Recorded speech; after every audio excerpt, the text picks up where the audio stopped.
Welcome back on this beautiful Thursday afternoon to JumpStart Sports Show. I'm Steven Shoemaker. You know the guy to the right of me, Jason. A beautiful day in sport, beautiful weekend in sports, Jay. I know we've been on a little bit of hiatus, so we have a lot to catch up on. Let's jump right into it. Opening day for baseball, which is very exciting. Yeah. We don't really talk much about baseball here, but let's get with the final four starting on Saturday. I believe the games are on Saturday. It. I'm Jason Kopp, your other co-host. Episode 40. 40! Almost halfway to 100. You're still echoing a little bit. Echo. I don't know why you keep doing that. Anyway, let's break this down. We have so much to cover. Like, actually, this month has, I feel like, been a lot of stuff. We'll have to dedicate another whole episode to, like, NFL draft content. Combine already happened, which we haven't covered at all. There's been a lot. We'll do separate episodes. It deserves a full episode each to talk the NBA draft, totally. And then the NFL draft coming up. But let's just start from the top. Talk about madness on Saturday. At Final Four, and you can get your takes on this. We'll get right into. First game is at 6:00. 6:00 Atlantic versus State, and then the second game is Miami versus UConn. And it's been a long since all number one seeds and 2 and 3 did not the final four. It's been a while since that's happened. I mean, I was looking at it compared to last year. The final four was Duke, UNC, Kansas. I don't know. That wasn't the one last year, but that was like one of them. And those are like four main teams that you usually see. And Villanova didn't even make the tournament. Neither did UNC. Duke loses. Kansas loses. Kansas was one of the favorites to go all the way and to go back to. They get upset. Just a tournament upsets, and like I told you before Jay, my was doing before the tournament even started. Yeah, it's been pretty crazy. I mean, who would have seen this happens every year that like all of the brackets get broken. This is the first time ever that there was no one seeds that made it to the Elite Eight, which is pretty crazy. Princeton going as far as they did. Honestly, like Florida Atlantic being in the Final Four is just so crazy to me. Princeton reminds me of St. Peter's from last year. Like, had no business getting as far as they did. Yeah. Some random guy named Doug is probably on their team too. Great mustache. But yeah, I was right about the Final Four from last year being those four main teams. Kansas was the 1 seed, Nova was the 2 seed, Duke was 2 seed in the other game. So I think it's good. It's just good for the sport. You always see the same teams, so it's nice to just kind of mix it up a little bit. Oh, I want to say that some of these teams just business being in the Final Four, but because it's like when you get it, this is the type of tournament that's so different from any other like playoff tournament in sports where it's just, since it's such a big field, all it takes is just getting lucky and getting a little bit of that March Madness in you, and once the madness ensues, anything. So you see teams and you're like, I had UConn lose the first round. I had them getting upset by Iona, and now they just seem like they're the favorite right now to win the whole thing. They can't be stopped, and they play a tough Miami team. So that'll be a very good matchup on Saturday night. Yeah, I'm just loving the fact that it's a 5th seed against a 9th seed for at least San Diego State and then Florida Atlantic. Like whoever that wins out of those will probably be the underdog. You have to think between Miami and UConn, but yeah, UConn's definitely the favorite right now. I don't know. Like, listen, anything can happen in these games. That's what's so like March Madness is always such a fun time, just because like the way that they go down is always insane. Like I'll always remember it was UNC forget who they were playing. But years ago, it was like three shots like coming down to the wire, back to back. I'm forgetting the guy's name. Tyler Page. You remember him from UNC? Yeah. Is his name Tyler? I don't know if his name Tyler. I think his name is Tyler. Sure. Page. Let's go with that. Page sounds right though. He was their guard. Page. Not author.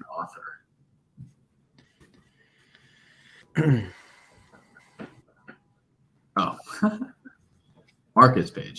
I was like Tyler doesn't sound quite right. Yeah. Is he even in the NBA? Like I haven't even heard anything about him since UNC. No way. But that senior from who is it? From Kansas State just declared the NBA draft after dominant showing. Funny though, Jake, is you say underdog, and obviously there's always a favorite underdog, and with this tournament, it just there's no such thing as an underdog. It's just like one team's better than the other, but like look at the first matchup between what was it, Fairleigh Dickinson and Purdue.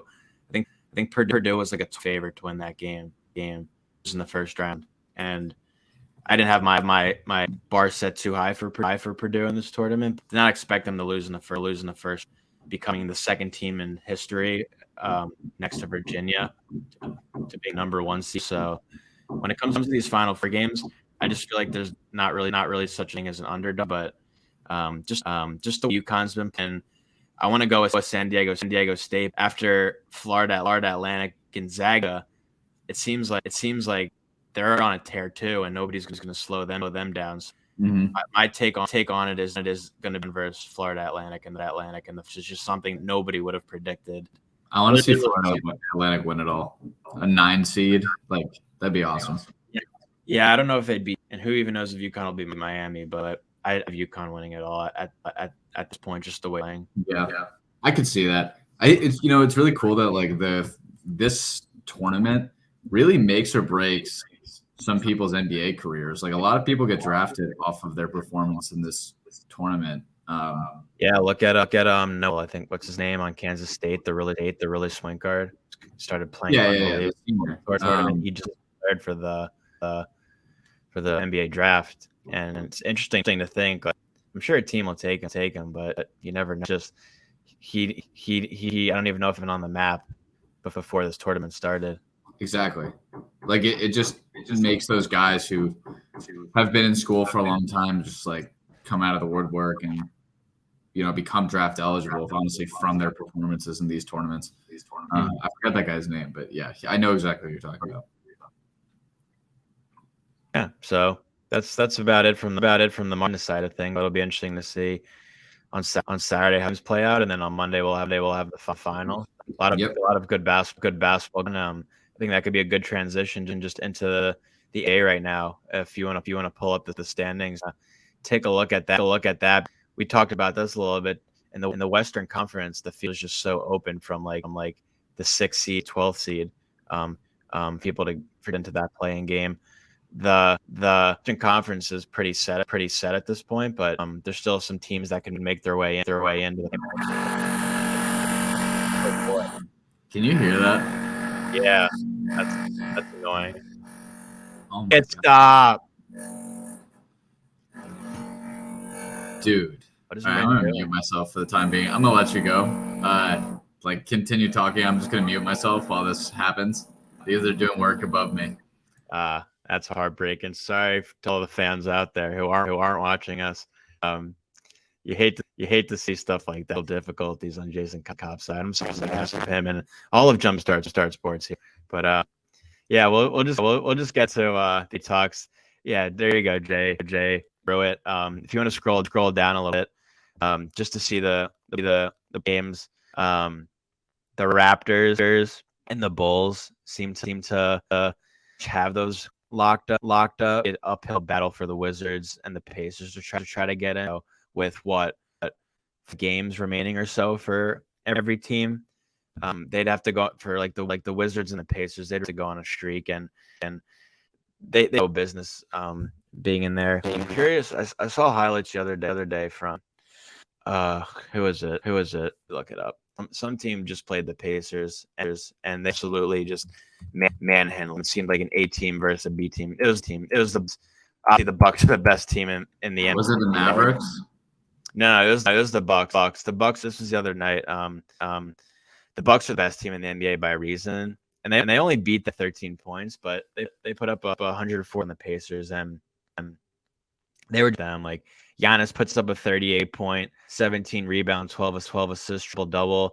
Drew Holiday, Wild puts in a career high 51 points against them. So it's self-explanatory. The Pacers have no business in the playoffs with all the crap going on the Wizards and the Bradley Beal injuries they've had. They have no business being in the playoffs. They should just keep losing to a better chance at a top half. Yet the other night they go ahead and shock the world in the Boston Celtics, which was crazy to me covering that game. So that was wild. But if you want to scroll up a little bit, Jay, the field's pretty much set for the Eastern Conference. You're gonna wins that playing game. Let's just say for the sake of because for the play-in tournament you have 9 versus 10 and then 7 for 8.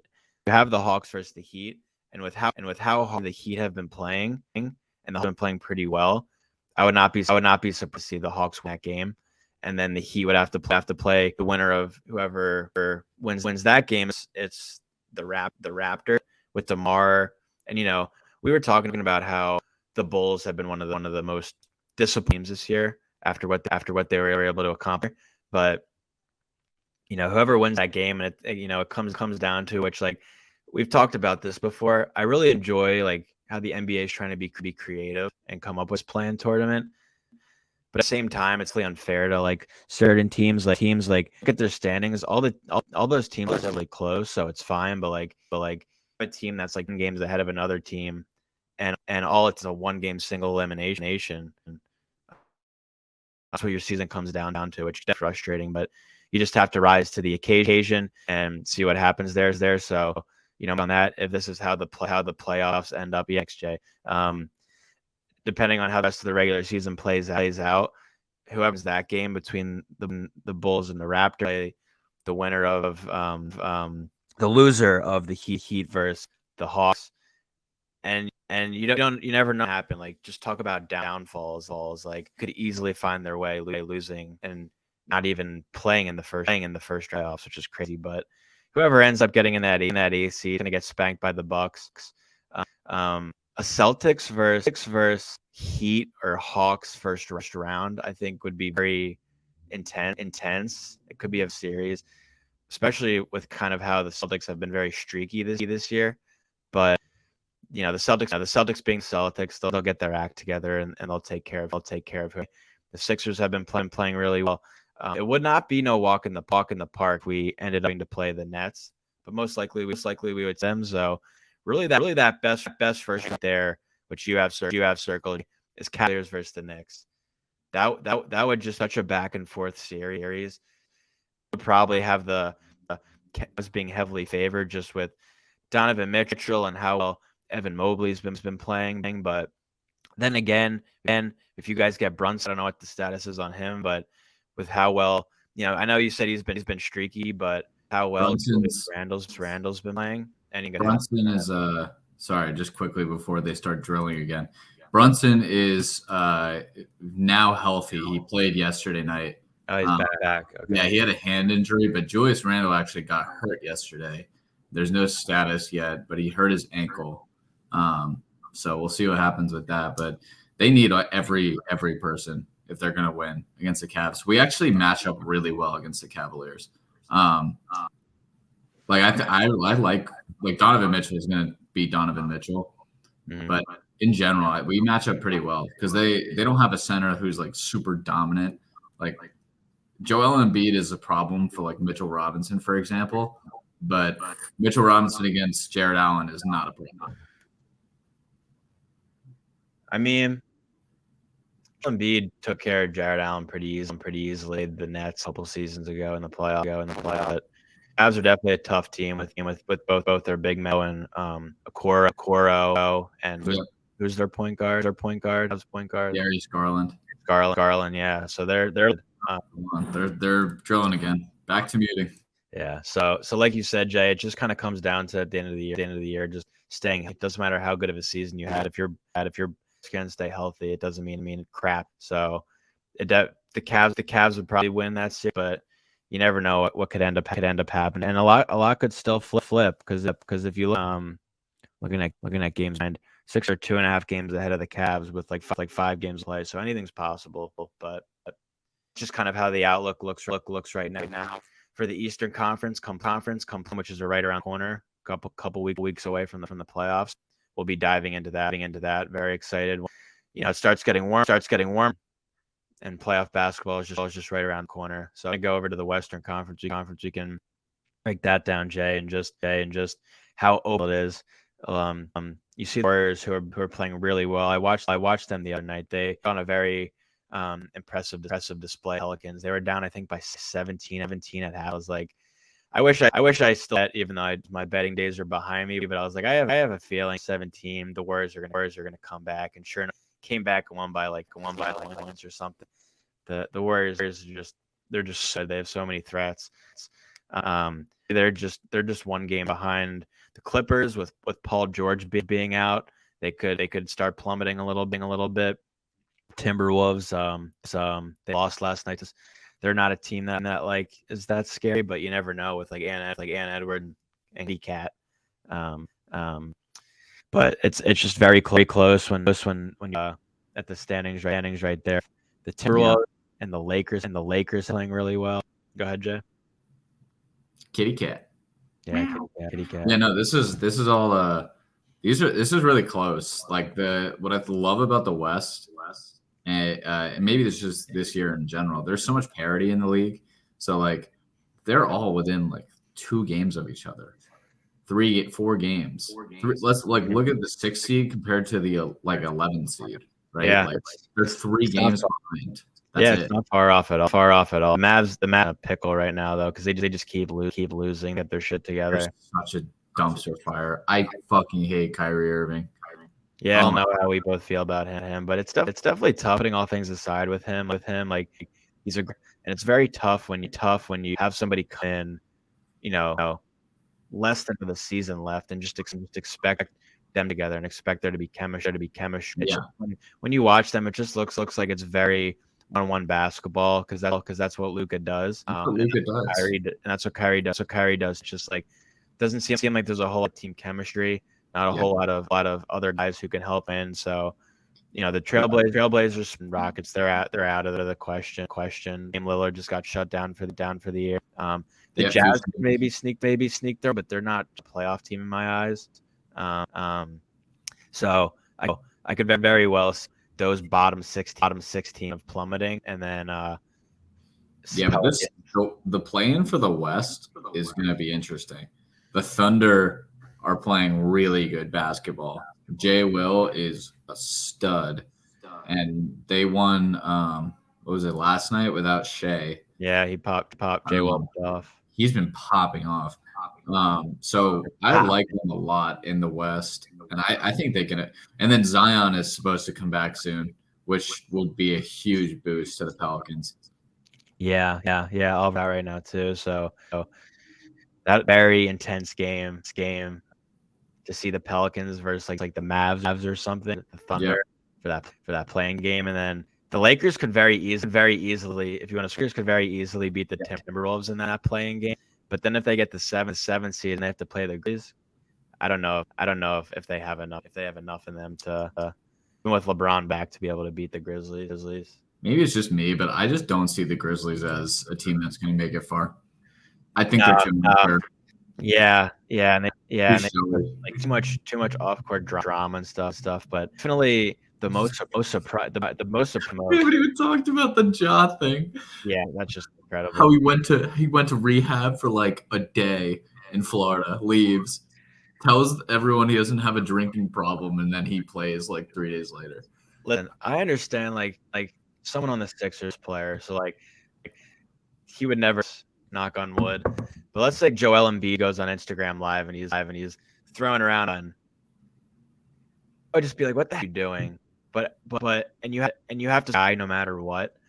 but it was just unbelievable to me how he like goes all that crap you said. Like he goes and gets minor help, and then comes back and the home crowd a standing ovation, like welcoming back. Like yeah, that's what what's the so hell? crazy. And then this is why I can't stand like these like major media outlets for sports specifically.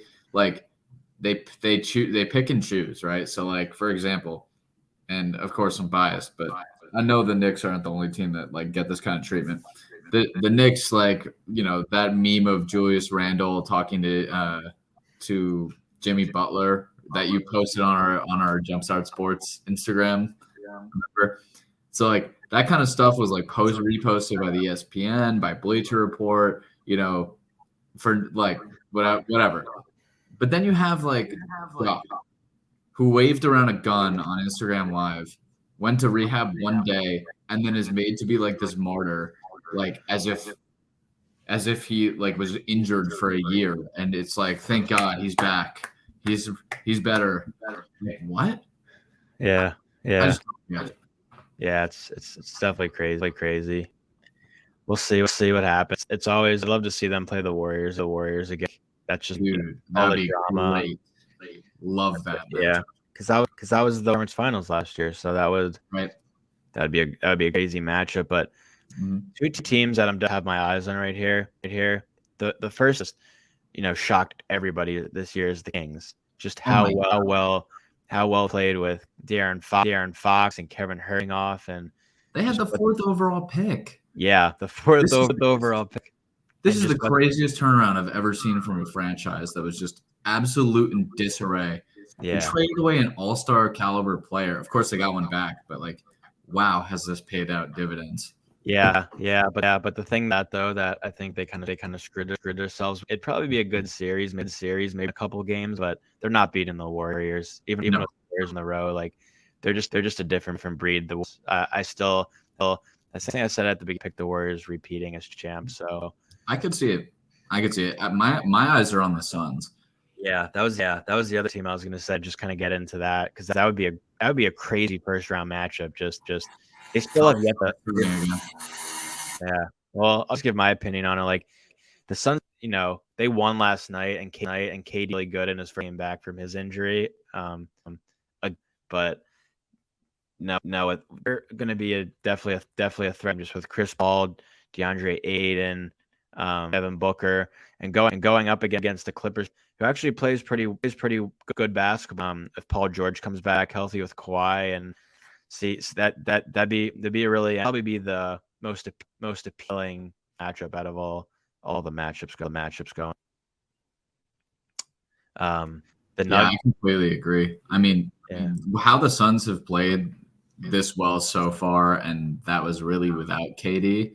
Like, you know, KD had his first home game last night, and he didn't really even play that well until I think he didn't score his first basket until like mid second quarter, which is very unlike him. But once he starts going, like this is gonna be, oh my god, that'd be such a fun matchup.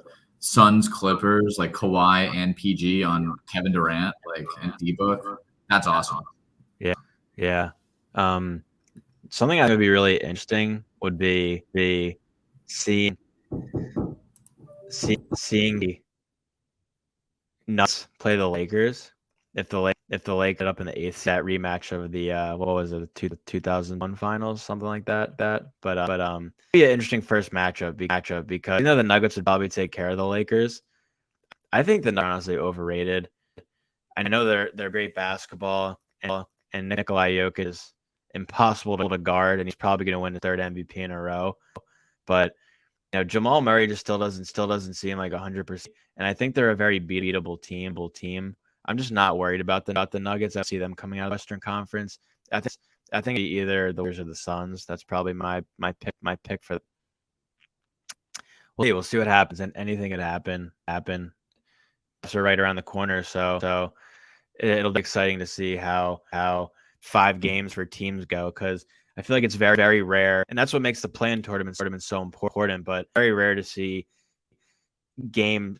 It's very rare to see it where it comes down to the final games of the regular season for teams to try and make their way into the playoffs. It's very rare you see that. So that's what makes the play-in tournament actual. And these games that from teams are probably meaningless, and you might think about bench starters are so important to bottom, 7 through 12 teams that use Western Conference now. So that'll be interesting to see how that. But yeah, a lot of just exciting basketball next 2 weeks with March Madness wrapping up this weekend. The NBA play in the corner, so a lot of good basketball coming up. Buckle in tight because it's gonna be an exciting ride. If you want to get into football now, Jay, we haven't talked ball in a while. We have just off-season acquisition to get up to. I know this is your bread and butter. If you're able to pull that up or just take down everything that's been going on with all these off-season NFL acquisitions. All right, I'll bring it up. You're gonna have to care. You can hear it. I can't even think. Oh boy, just to keep people updated, Jason recently moved to your third apartment in the past 30 years or so, and yeah, his new humble abode in life, and just welcome to New York City, where it's always loud, always construction going on, a lot of just gross people. Yeah. Eagles fans. Unlike Philly, it's nice and quiet over here. There's an apartment directly above me getting worked on. It's so annoying. You could probably still hear it. I have a headache right now from the drilling. But I'll pull up something from PFF on the professional football focus. I'll tell me what to do. We should probably mention in terms of football, like the stuff that's going on with Lamar Jackson right now is so wild. Like he clearly wants to more, but the thing that it just kind of feels not going to have a choice, and he's going to end up staying there. That's what it seems like. Yeah, the issue is that he has zero leverage at all. Him not having an agent, I think, is actually really screwing him in this situation. Big time. And I think the other thing that's screwing him is the Deshaun Watson contract, because now he wants something probably near. We still don't know what the actual number is that the Ravens proposed to him. We don't know what he wants. Those are the two things. That's probably the next last ditch effort he could make. Now that he formally requested a trade via Twitter. Yeah. But he got franchise tagged and non-exclusive. This is like the weirdest situation I think we've had in some time. Of even if teams were uninterested in going for him, it's clearly collusion. Like there's no way that any team is going smell to that. It's a collusion. Apart from there. Collusion. Yeah, I feel like personally there is no chance that every single team that has come out and publicly said we're not going to go for Lamar Jackson, why would you give away that competitive intelligence even if you weren't going to? Like, that doesn't make any sense. And he's an MVP at 20. He's a former MVP at 26 years old. Deshaun Watson had 2 torn ACLs on one leg. Like, you can't say injuries. Like, come on. So I don't know. It's going to be an interesting thing, but I do think that the team has all of the leverage, and I don't think he's going anywhere. I think it's more likely actually that he sits out this year. I don't know. I don't see him doing that. I could see it because just like he obviously doesn't want to be there now. He feels disrespected. Oh my God, I'm gonna fucking have a heart attack. But I don't even know what I was saying. I'm so annoyed right now.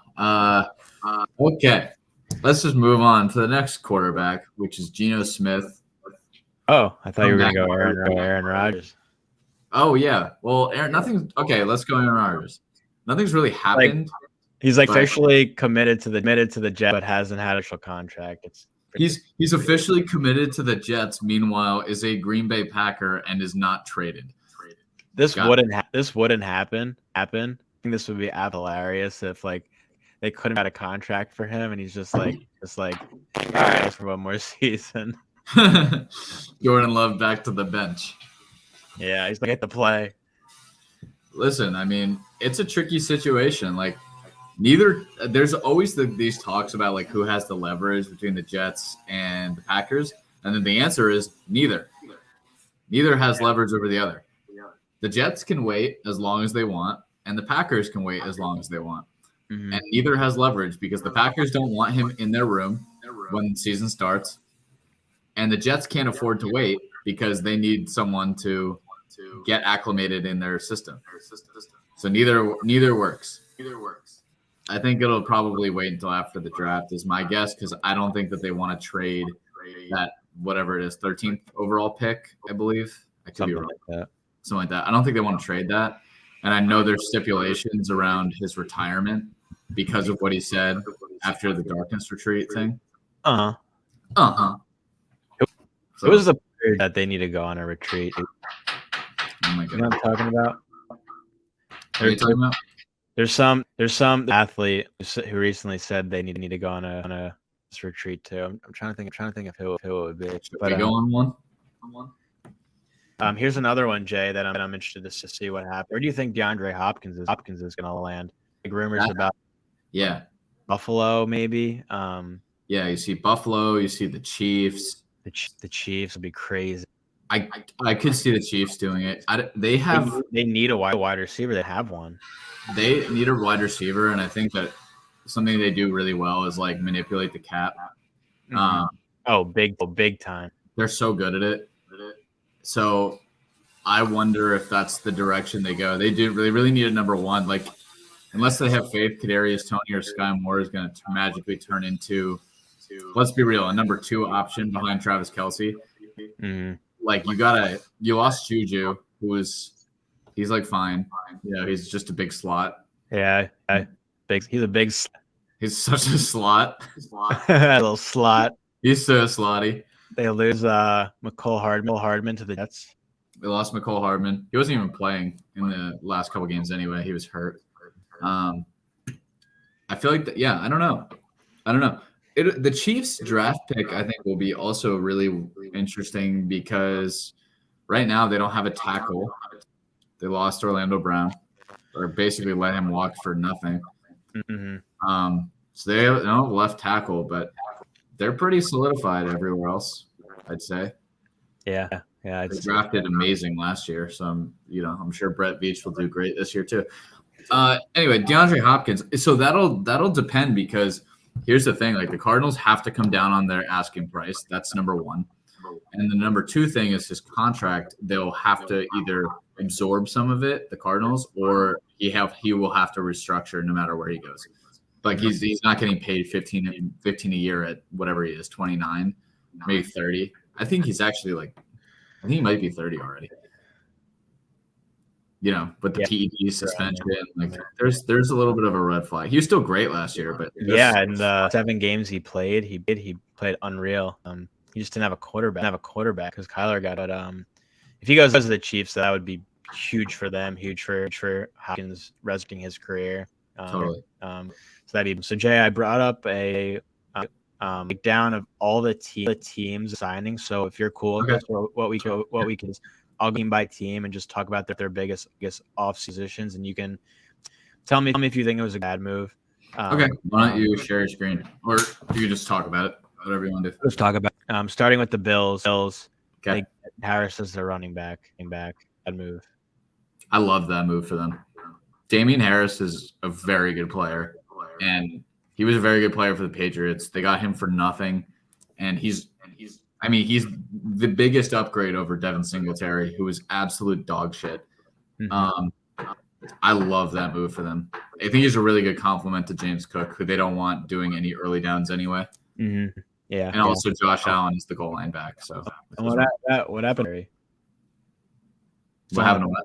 Is Devin Singletary still on their roster? He signed to the Texans.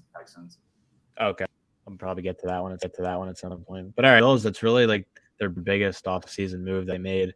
So now they have Damian Harris, James Cook, and it's very possible James Cook will start over him. I don't know what will happen. And they still have Naheem Hines. Yeah. No, they re-signed Jordan Poyer. That's probably their biggest one. 2-year deal, Jordan Poyer. The Dolphins, they re-signed Myles Gaskin, they re-signed Mostert, they re-signed Jeff Wilson, their whole running back committee back. Yep. And Mike White, 2-year deal to Tua. What do you think about that? Love Mike White going. There was a lot of movement between AFC East teams. Like, I think Braxton Berrios went to he started with the Patriots, then he went to the Jets, and now is a Dolphin. There's a lot of it. I like Mike White to go. He's a solid, serviceable backup. Yeah. The Jets kind of came out and said that Zach Wilson's their number 2 before they even drafted or got his replacement. What a sorry career for him. Yeah. I like it though. He's a good player. And Tua's constantly hurt, so they need something. Yeah, exactly what I was going to say. Like, I just don't believe in Tua right now. Done. I think the Dolphins would be a great landing spot for Lamar Jackson. He'd be the perfect quarterback for them. Yeah, don't know if that would happen. The Bucks too. I could see him playing well with the Bucks, but the Bucks are who knows? Rebuild. It looks like. Yeah. Time. And then for the Dolphins, really, their other big signing was Jalen Ramsey. He's not the same player he once was. Yes, they traded for him. He's not the same player he once was, but still adding to that that secondary that's stacked. That's a stacked secondary. That's a scary duo. Xavier Howard, Jalen Ramsey, and then you have I'm blanking on his name. Jevion Holland as a free safety. That's a really, really good. And they got Bradley Chubb last year. They could be pretty good. I mean, they were solid last year too. The Dolphins. Okay. Right. Yeah. Definitely a lot for the Dolphins. The Patriots had a lot of offseason signings. They bring in James in to replace Harris. So it's a pretty solid move. They bring in Juju, which is basically another replacement. They bring in Mike Gesicki, pretty solid tight end. Can I be really honest? I hate everything the Patriots have done. I think every single move that they have made is so bad. They screwed up. No, go ahead.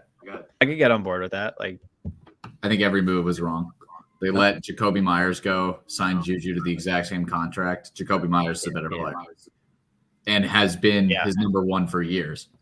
Then you have Damian Harris, you lose him. Oh my God. Just go. Back to mute goes, but picking up from what Jay said, I agree with what you said, Jay, because Juju is just not think he is. He's overrated. Because of Patrick Mahomes, not going to do that with Mac Jones. He'll probably be a solid guy. I agree with you. It's just like wasn't a reason signing. Mike Gesicki is solid, but like he's nothing especially to go alongside Hunter Henry. The Patriots still Henry, right? Is that a yes or a no? Do you just take out your AirPod and eat it? Oh, Advil. Popping pills on the show. We might get sued for that. I can't even hear you. What'd you say? Said is Hunter Henry still on the? So they have Hunter Henry as their tight. Traded Jonnu. I like James Robinson move because I think he just needed to be on. He could be the main back, like stud in Jacksonville. He goes to Jets and does absolutely nothing. So I think he just needed to start with a new team. So I think that was a thing for them. But yeah, had a amazing offseason for the Patriots. I just feel like they downgraded in every position. Yeah, a lot of just re-signings for them. It's just another team that's just not gonna do much. Like they don't have weapons. They're just a young rebuild team. We'll see what happens with that. But go over to the Jets. The Jets have off-season signings. They bring in Allen, which is great signing for them. You'd think that it had to do something with Aaron coming there. They bring in Mecole Hardman, another speedy weapon. I know they lost to the Browns, but they weren't even utilizing him towards the end of the season. They re-signed Quincy Williams. re-signed Solomon Thomas, the leg Zerloin as their kicker. So they had Ty Johnson, not that he's initial, but with Breece Hall coming back and remain healthy, I think that the Jets could definitely be, and if they deal with Aaron Rodgers, I don't think they're to beat out the Bills in the AFC East, but definitely will be a playoff team, which hasn't happened. I could be wrong, but I think the Jets of four major sports have the longest playoff drought of like 12 years or something. So definitely could see coming to an end this year. Yeah, I saw that today. Same thing. With Aaron Rodgers, they'll be very competitive. I mean, their defense is top notch. What are they selling?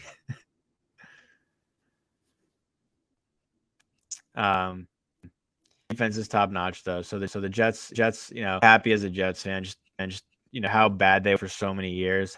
Literally haven't made the playoff decade. And just on the up and up for them. You got to be about that for sure. Yep, I totally agree. Go over to the Ravens. They haven't really done anything like they bring in Nelson, but really the center of their attention is Lamar Jackson. They need another stud receiver, which could be another landing spot for DeAndre, but or the draft. I think there's the draft too, but the Ravens, I just expect the same from them. Playoffs, not being able to compete. Bengals, even the Browns this year could be solid. Yeah, I really liked their move of getting Elijah Moore.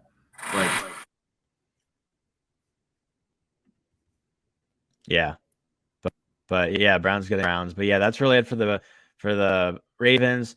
The Bengals bringing Irv Smith, which is a signing for them because that's pretty tight end position, replacing CJ Uzomah, right? Is he on the Hayden Hurst, right? Was CJ on the Bengals or he Jets on the Jets now? Jets, yeah. I could see it. Yeah, not gonna be able to talk it.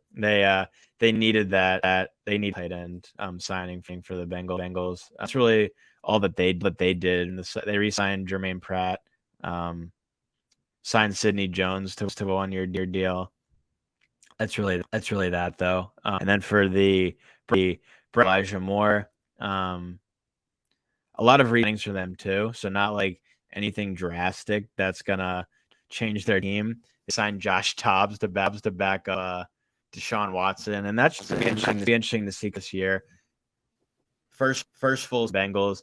Sorry with the all that drama with massages and whatnot last year, and even when he played, he did well at all. So I get it. A lot going on. You're out of the game.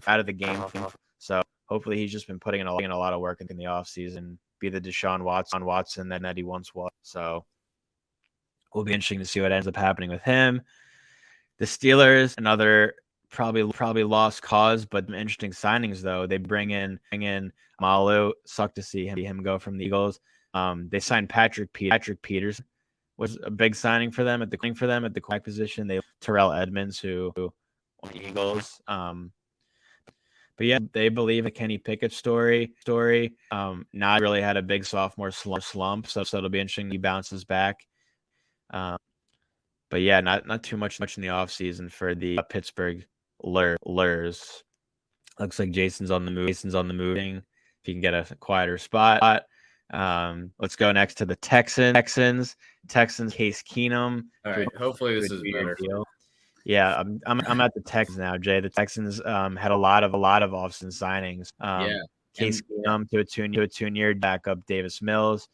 Terry they bring in. No, they're gonna draft a quarterback. They're at 2. They have to, yeah. Lot of wide receivers. Noah Brown, who played really well. They bring in Bobby Trevor Woods. Bobby Tree. Oh, and John Mechie is coming back. Hopefully, John Mechie hopefully back. Dalton Schultz was a huge signing for them. he went to nothing too. Yeah, 1 year, $9 million in a bag basically. You see Josh Oliver, who's a blocking tight end, went for I think more than him. Yeah, I'd see that. Pretty crazy. Some of these guys just really misjudged the market, I think. Yeah, big losses for the Cavs. Larry Jack Mason they acquire. Jimmy Ward they signed, which is huge. That's a great signing. Yeah. Denzel Perry. A lot of great offseason after another rebuild team. Didn't they traded for Shaq Mason too, right? Or am I mistaken? They did. They got him from the Bucks. Yeah, and for whatever reason, Shaq Mason, who is one of the best guards in the game, continues to get traded for like a 6th-round pick over and over again. Mm-hmm.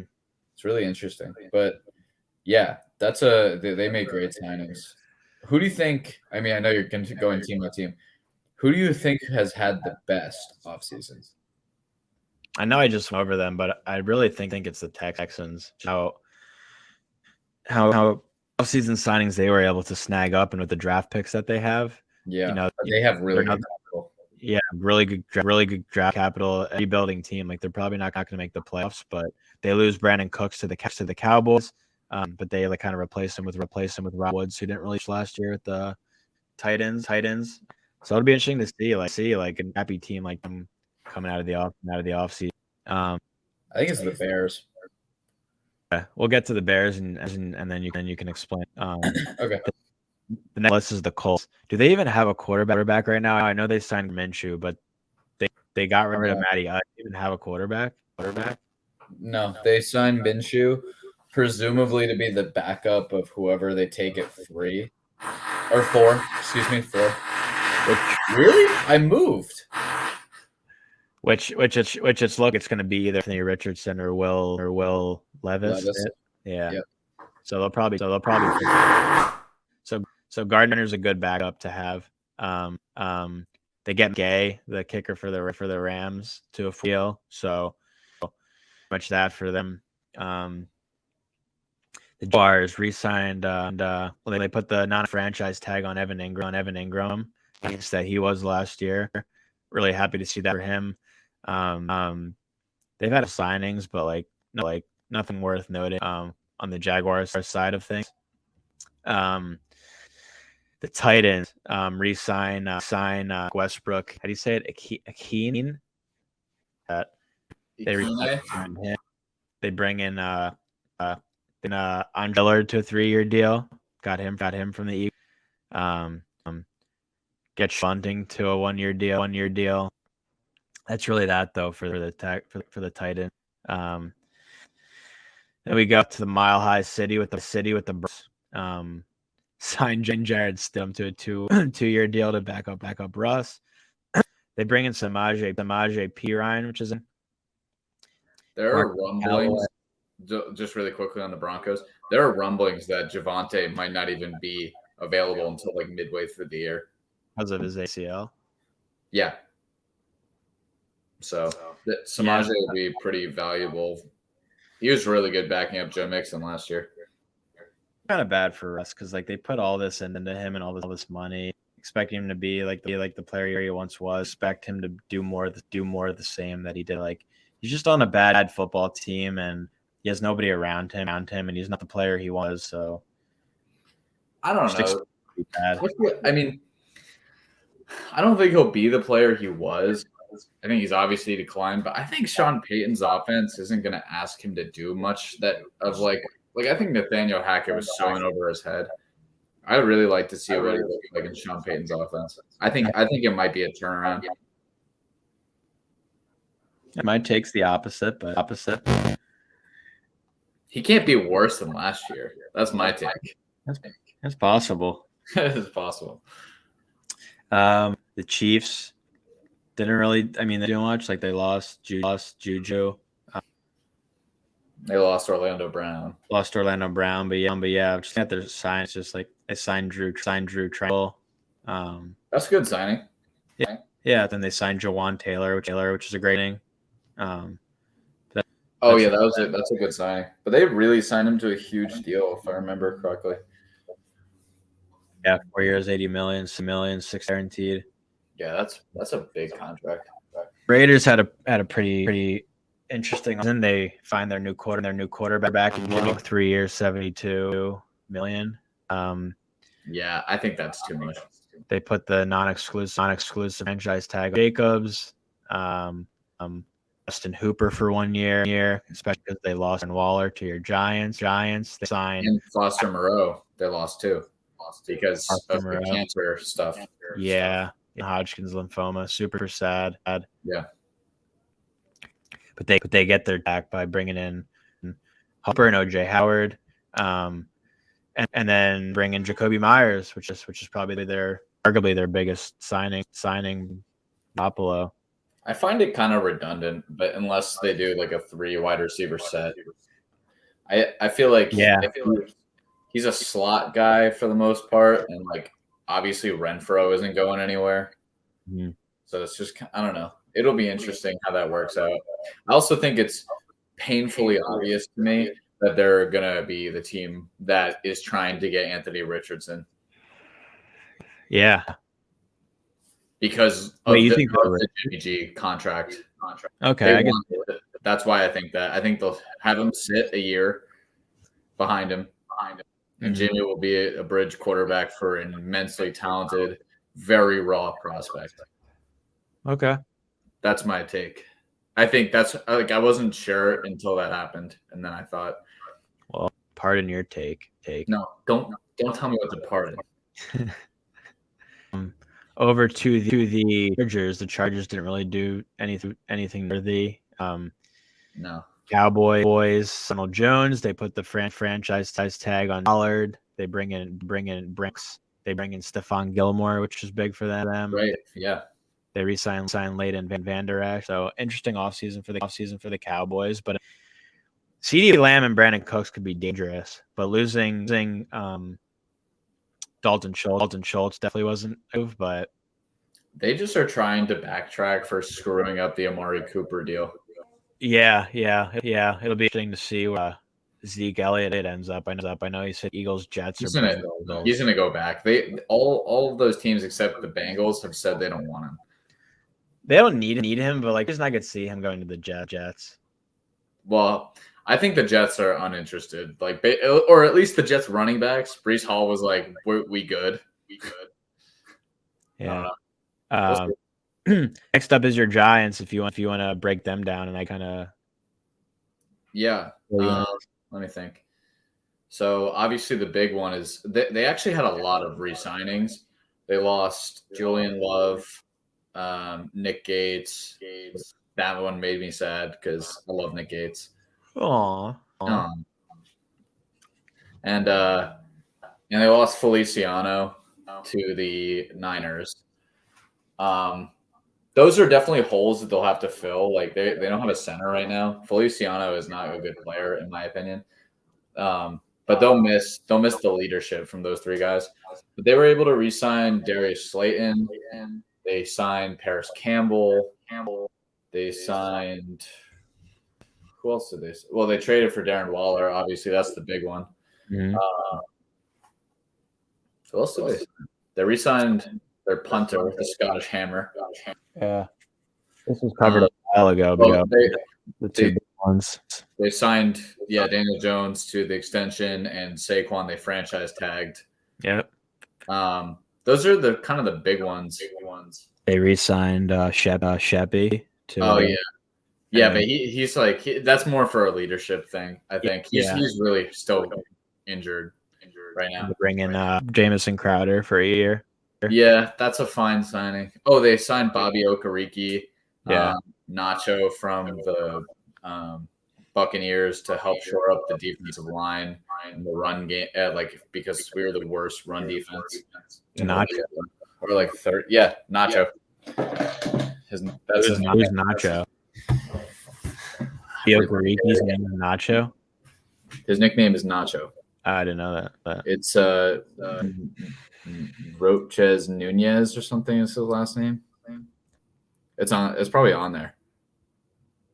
I can't hear you. Oh, Rakeem Nunez Roches. Yes, his nickname is Nacho.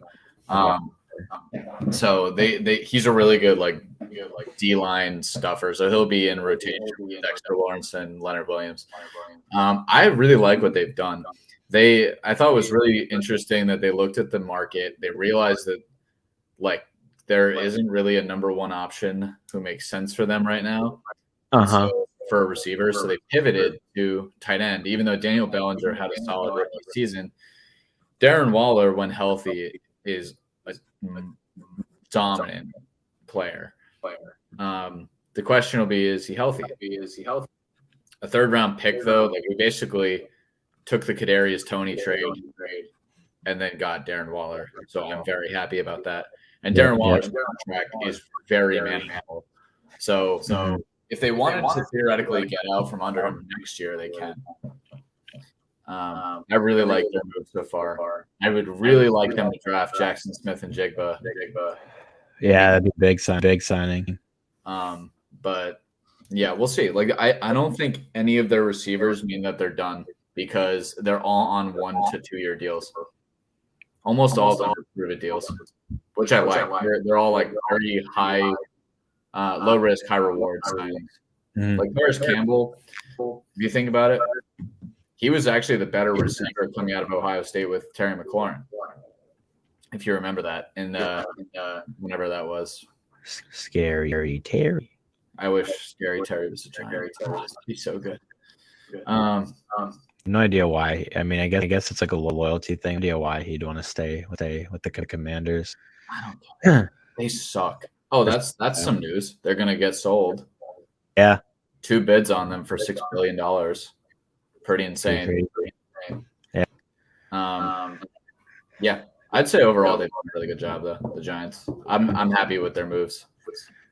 Yeah, and then I'll get into the Eagles. The Eagles have interesting offseason too. Like of our coordinators. Yep. And then bringing in 2 new ones, lose players, which was expected. It's hard to bring back and make everybody satisfied, but definitely interesting with like you lose Minshew and then to bring this Mariota is very interesting because it's just like interesting how he goes from being the starting quarterback at Falcons team to back to the backup position, and he's not going to play at all, obviously. But Hurts does get injured for some reason. I think it's a very solid backup. He's like fine. What he's able to do on the ground, I provides a lot of leadership to Jalen Hurts. We saw this one coming, but Miles Sanders goes theirs. He's going to be so much worse. Yeah, he's not going to do anything. They bring in Rashad Penny, which is interesting. I like Rashad Penny. It's just a matter of he can stay healthy. I highly doubt the Eagles are going to go this route, but with the 10th overall pick, there were rumors about them taking Bijan Robinson, and at that point, it's like you have a 4-man committee. So what was the point of signing Rashad Penny? So I don't think they'll do it. I don't either. I want to see them take Sklaronski out of Northern, the offensive tackle, if he falls to 10. I think they're gonna, just based on like what the Eagles usually do, I bet you they go maybe like a Nolan Smith from Georgia, very athletic D end. That's very Eagles like. It's possible, but we'll see. I mean, they need corner, or at least slot corner. I mean, the corner was interesting because signing is they bring back James Bradbury, a 3-year deal, which was huge. Yep. Darius Slay said, "See you, Philly. I'm out of here," and then goes just coming back for a 3-year deal. Yeah. Bring him back, which was huge. A lot of good off-season signings. I think Justin Evans was a stud from the Saints. Kyle Edmonds, I think, was a stud. Players. I don't know a whole lot about Greedy Williams from the Browns. He's apparently a solid corner. He was really good his rookie year, and then was like pretty largely a disappointment for them. But he was their second corner and then their third corner. So yeah, he's fine. He's not. It's just interesting that whole situation with CJ Gardner-Johnson, the whole situation. He clearly thought he was coming back, and then they picked Barry Slay over him, basically. It goes to show like loyalty. He wanted more money than they were able to give him, or willing to give him, especially because they still don't Hurts a contract yet, which he deserves. He's the most important one. But yeah, it's just like a year. It's funny how like he gets us to the Super Bowl. He had the best year of his career, and then just like that, he's like tucking all this negative Philly, and he's with where did he end up going again? Detroit. That's He's at Detroit, which I think is a pretty good signing for him. But good signing for Detroit too. That was their biggest flaw, was their secondary. I'm pretty sure. I'm just checking the schedule quick. No, we don't play the Lions this year. What about Javon Hargrave going to the 49ers? The Niners, yeah, that was lost. The Niners are definitely stacked now. Holy shit, their D-line's insane. Their D-line's insane, yeah. That was a tough loss. Re-signing Fletcher Cox and like our core of like Jason Kelsey and Graham for 1 year, bringing the gang back for another year will be interesting. So not a great offseason, but not an offseason by any means for the Eagles. We'll see what happens with the draft. Yeah, we'll see, but not bad. Yeah, two first. I'm glad that they lost so many players. Yeah. Commanders signed Jacoby Brissett. I'm guessing they're such a shit show. I'm guessing he's their starting quarterback unless they name Sam Howell their starter. But he's Sam just Howell buns. Yeah, he's a 5th round pick. No way. Signed Nick Gates to a 3-year deal. All right. They put the franchise tag to Ron Payne, which is just pretty much. Didn't he? I thought he signed a huge extension. Deron Payne. Yeah. No. Yeah, they put the franchise tag, and they later signed him to a 4-year $90 deal. Yeah. Okay. Yeah, that's what I thought. And then we get to the Bears. If you want to break down. So the Bears, the biggest trade. I mean, I'm sure you have it in front of you. I do not. But trading the first overall pick, we actually talked about it in the episode a month ago of what the Bears would do, and we both said we would build around Justin Fields. Ryan Poles has done a very good job doing so. Mm-hmm. He signed multiple O-linemen, which they really desperately needed help on, the O-line, so that was good. They signed both TJ Edwards from the Eagles. They signed Tremaine Edmonds from the Bills, which kind of interesting. They decided to allocate that much money to 2 middle linebackers. But obviously they had something in mind for him. Yeah. And then that trade was so good. Yeah. Trading the first pick to the Panthers to move back to 9th. They get another first. Tell me if I'm wrong with this because this is just going off memory. They get the number 9 pick. They get a 2nd round pick this year, a 2024 first rounder, a 2024 2nd rounder, and DJ Moore. Yeah, you hit it right on the head. So they get Justin Fields, the best receiver he's ever played with in professional football, because he obviously played with very good receivers in college. DJ Moore is such a good player. So we'll see if this is kind of like, if you remember, I talked about a month ago how they should be taking the Jalen Hurts approach for Justin Fields. They're very similar players in how they played the year before Jalen broke out. He got an established number one. He arguably had a number 1 receiver before, but like he had another receiver, more help. And it took another offseason, and then he became what he is. Justin Fields getting DJ Moore is huge. I don't think it's as big as like AJ Brown is obviously a much better player, but DJ Moore is a very good number 1 receiver. Yeah, and they remade the whole room. Like they have depth now.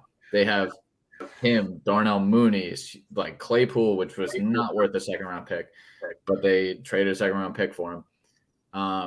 They have Cole Kmet behind him. They have Robert Tonyan. They really rebuilt the whole room. And I'm really excited to see what they do with this 9th overall pick. Like if I'm him, I just trade back again, or I'd take Jalen Carter, who Howie's obviously paying him money to ruin his life, so he'll get selected 10th. I don't know if he would fall that deep, but I think he will. I think he will with all these off-field things. So many red flags. Yeah, that's why he's perfect for Philly. All right, well, we got like another dozen teams to through, so let's just go through these quickly. Okay. To finish off the Bears, they lose Montgomery and they bring in Deontay. Yes. As a great replacement. They bring in Robert Tonyan 1-year deal. got TJ Edwards from this. Onto the line, said they got David Montgomery, which is huge for them. It'll be interesting to see how that pair goes with Montgomery and DeAndre Swift. Mm-hmm. Jamal Williams goes to the Saints, so he's not there more. I love Jamal Williams.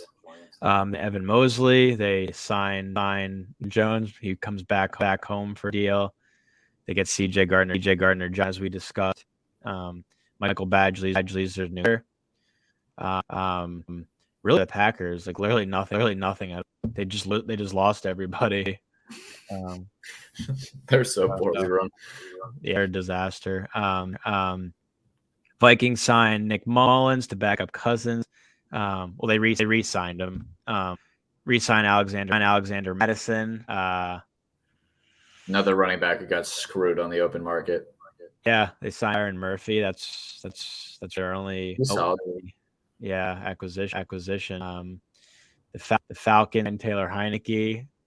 Huge. He will probably be their starter. Assuming he'll beat out Desmond Ritter. Yeah. They signed Matt Collins. They signed Miller. They signed Janu. A lot of signings, but they got Jesse Bates, biggest one. Huge. And they just signed Calais Campbell. Yeah, 1 year deal. Panthers get bid Anthony Dalton. Sanders. Andy Dalton. Is his name Anthony? Sounds like it is. Let's just get it. Wouldn't it be Andrew? Fuck. And Andy Dalton. Miles Sanders is their new running back. Interesting wide receiver signings with DJ Chark, Adam Thielen. They get Hayden Hurst. They sign Von Bell. But yeah, the Panthers are going to atrocity. They're going to be so bad. I feel so bad for CJ Stroud, who's almost definitely going to be picked. Yeah, assuming they get him. Saints are probably going to be two, but it's going to be to see how they. Derek Carr, because Derek Carr is the new quarterback. Their running back committee depends with Kamara and Jamal Williams now, and Michael Thomas to a 1 year deal. They re-signed Juwan Johnson, tight end, to a 2 year deal.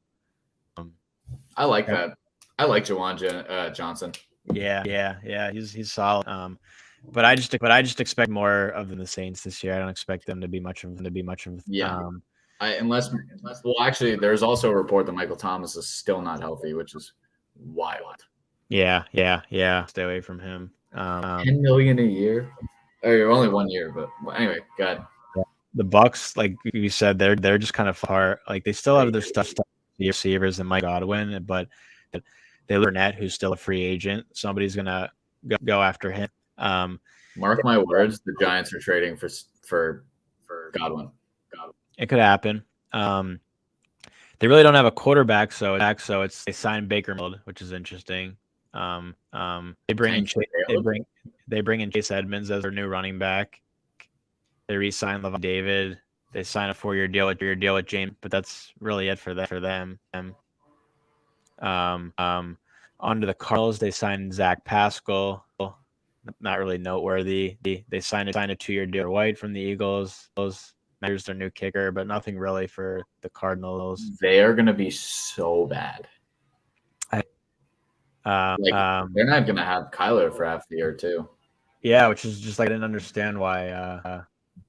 Mike Gannon is their new coach, or is it Steve Steichen? John Gannon. Right? Jonathan Gannon.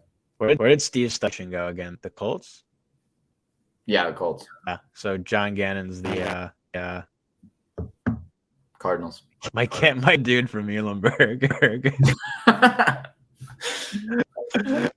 Mike Gannon's upgraded from the Muhlenberg wrestling team. Yeah. So why Jonathan Gannon wanted to leave the Eagles to the Rams? Money position, I get it, but it just doesn't make sense to me. Rams absolutely nothing. The 49ers gets sold as another one of their 3 quarterback committee to replace Garoppolo. It's interesting. I feel like he could actually beat them out. Possible. I mean, depending on Trey Lance's health, but like same thing with perhaps Purdy's health, like how well Purdy played the year. He played pretty good. We'll have to see what him. But yeah, Javon Hargrave, their biggest signing of the offseason. Looking, nothing else really catches my eye. John Feliciano. Yeah. Seahawks. Didn't they lose their center? I believe so. Yeah. Who though? Okay. Seahawks, like you said, they re-signed Geno Smith. They re-signed Drew Lock, which is funny running back. Yeah, gotta run it back. Signed Bobby Wagner deal. Signed Julian Love. Love Julian Love. There you go. My guy. Signed Devin Bush. The only thing that's a problem is like, isn't Jamal Adams still on that team? Like, that's really redundant. Like, yeah, Jamal Adams and Julian Love are both strong safeties, unless they want to try him at corner again. I mean, Julian Love coming out of the draft was a fourth. You got him from the Giants, right? That's right. Yeah, he was a fourth-round pick from out of Notre Dame. Was a cornerback, so maybe they think he can play corner again. Yeah. Well, that's pretty much it. That's all the team. So chaotic, all to say the least, and we'll break down and give it another chance draft for the NFL draft coming up. It's you think this time it'll be better? I'd like to think so. I don't think we could get any worse. We did an NBA mock too that was also completely wrong, right? Yeah, that's what we're good at. So whatever we pick, folks, just do the exact opposite. Yeah. And draft's coming up in the middle of April, right? April 20 something like that. Yeah, something like that. April. Let's see. It's the last Thursday. Yeah, 27th. All right. Well, we'll make sure we hockey's in. But yeah, we'll wrap a bow on it. Thanks for tuning in once again. Good to be back, Jay. Good to be back. Let's try to actually continue to do this every week. Yeah. We'll be some more to this. Make sure to like and subscribe if you like what we're doing. Give us a like and a follow, and we love you. God bless America. JumpStart Sports.